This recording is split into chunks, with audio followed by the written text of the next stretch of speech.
Hey, everybody.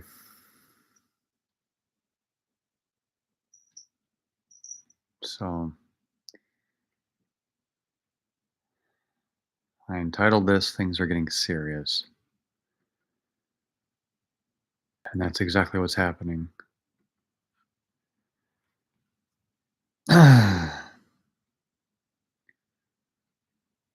don't know what tonight's broadcast is going to be. I don't know what we're going to talk about. Sometimes, and most of the time, I feel like I am that audio recording in 12 Monkeys being sent to this transmission sent to the future and in that movie. And there's lots of time travel happening. I don't know. Hey, serious can be good. Holy Martin 777. All right, thanks for joining me. I've got a comment. I've got one friend. I was waiting for someone to connect so we could have a conversation about something serious. Something serious. Okay, wait a minute. You know what? It's the hilarity of being serious is that I do believe ultimately there is the restoration of all things. I do believe that ultimately there is a reconciliation, an ultimate reconciliation that through Christ's blood shed on the cross, that through Christ's blood shed on the cross, that there has been a peace that has been established with every being in heaven and on earth. And earth seems to be a battleground state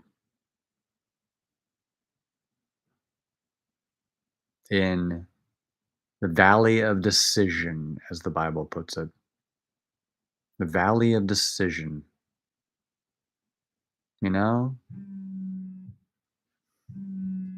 Um, and we have, yeah, and under the earth too. How about that? And under the earth too. See? And there are a lot of beings at play here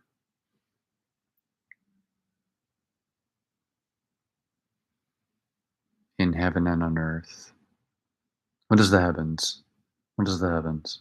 Well, we could talk about the second heavens, the prince of the power of the air, and all that. We can talk about in the book of Daniel how Daniel prayed and it took how long for the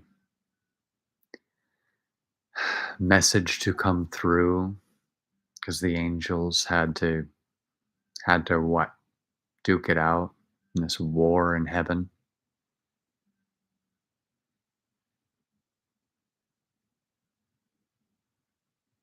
We're in the middle of a war. Will the truth of the matter be established or not in this scenario and that scenario, and on it goes? And the fact of the matter is, will the truth be established in your life? Will the truth be established in my life?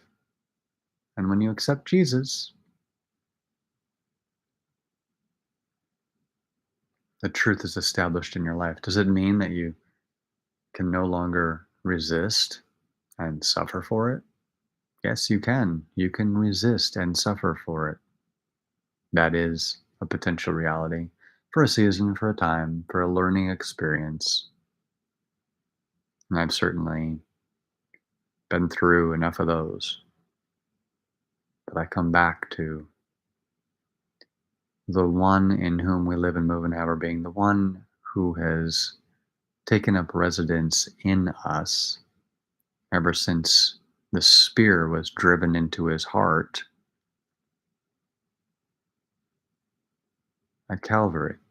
I like that imagery. I really do. I like the fact that Kylo Ren, humanity, drove our lightsaber through our own Father. And when we did so, our Father entered our heart. And we were frustrated. We were frustrated. I want to explore this idea with you.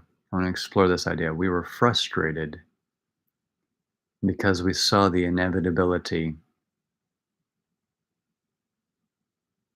that we'd have to admit our profound errors. We saw, oh my gosh, we didn't want to admit it to ourselves, but we saw the checkmate when heaven invaded the consciousness of humanity through the tip of the spear that pierced Papa's heart on the cross.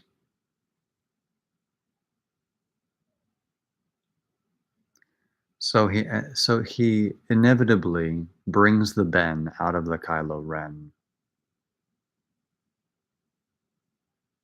And what? And what? Do we have to die too? All of us must die. All of us must die. We must shed these tents. Love and honesty are our weapons. Thank you for posting that. Love and truth are our weapons. And we, through these, dismantle. You're exactly right. This is exactly right. Light is symbolic for the truth, shedding light upon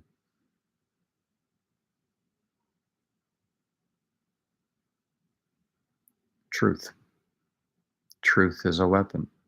The truth of the gospel, the truth of the good news, the truth of the victory of the cross, the truth of that he has reconciled everything in heaven and on earth and under the earth to himself through the shedding of his own blood. When we killed God, when we killed God, that's a pretty powerful message, don't you think? So I will be leaving you now. Good night, one and all.